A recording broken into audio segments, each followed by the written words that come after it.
నేటి ఆధునిక కాలంలో కూడా దళిత క్రైస్తవులు అన్ని విధాలుగా అణచివేతకు గురవుతున్నారని బీఆర్ఎస్ నాయకులు వంగ రాజేశ్వరరెడ్డి, పాస్టర్ మార్క్ బాబు తెలిపారు.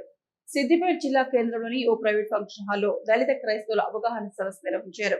ఈ కార్యక్రమంలో ముఖ్య అతిథులుగా రాజేశ్వరరెడ్డి, మార్క్ బాబులు పాల్గొని మాట్లాడారు. ఇటీవల సుప్రీంకోర్టు మతం మారిన దళితులకు అట్రాసిటీ వర్తించదని చెప్పడం సరికాదన్నారు. క్రైస్తవులుగా గడిచిన 2 నెలల ముందు మనము మన హృదయంలో సమస్తము భయంకరమైన కలవరముతో నింపబడి ఉండే, గడిచిన 1 నెల ముందు మందకృష్ణన్న గారు మన తరఫున ఆయన మాట్లాడిన తర్వాత క్రైస్తవ జనము, ఎస్సీ క్రైస్తవ జనము, దళిత జనం ఎవరైతే ఉన్నారో వారు ఒక ధైర్యంతో నిబ్బరముతో నింపబడి ఉన్నట్టు నేను నమ్ముతున్నా. ఈరోజు మనం ఇక్కడందరం కూడి ఉన్నామంటే కారణము మందకృష్ణన్న ఇచ్చిన ధైర్యము మాత్రమే అని నేను నమ్ముతున్నా.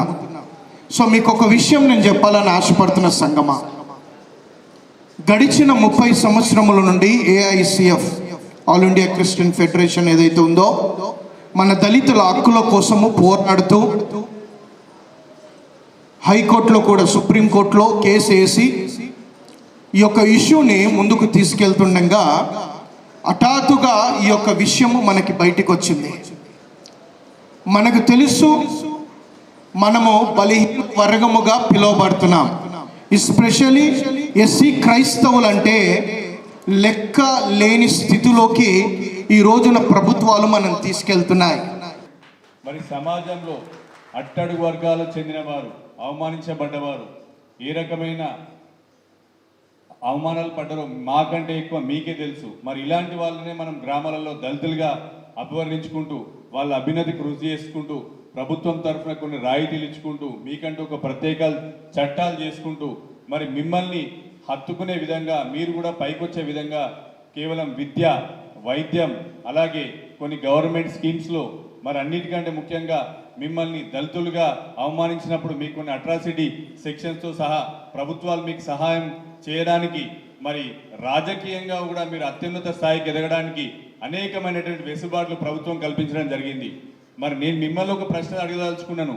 కేవలం మీ మనసులో ఒక భగవంతుని స్మరించుకున్నంత మాత్రాన మీకు ఈ అవకాశాలన్నీ దూరం చేయాలనుకునే ఎంతవరకు కరెక్ట్ అని నేను మిమ్మల్ని అడగదలుచుకుంటున్నాను. మరి దీనికోసం మీరందరూ ఐకమత్యంగా పోరాడి అందరూ కలిసి, ఇప్పుడు ప్రపంచమే ఒక ఊర్లాగా తయారవుతుంది. The world is a global village అని అనుకుంటున్నాం మనం. రాను రాను ప్రతి ఒక్క మనిషికి ఒక స్వేచ్ఛ ఉంది. నాస్తికునికి ఎటువంటి కండిషన్స్ లేవు. కేవలం భగవన్ నామస్మరణతోని మీరు అనుకునేటువంటి ఒక చర్చికి వెళ్ళినంత మాత్రాన మరి మీకు ఒక అన్యాయం చేస్తాము అని అంటే అది తప్పకుండా ఖండించాల్సిన విషయం అని చెప్పిన గౌరవ పెద్దలు నా దగ్గరకు వచ్చినప్పుడు నేను ముక్కుసూటిగా చెప్పడం జరిగింది.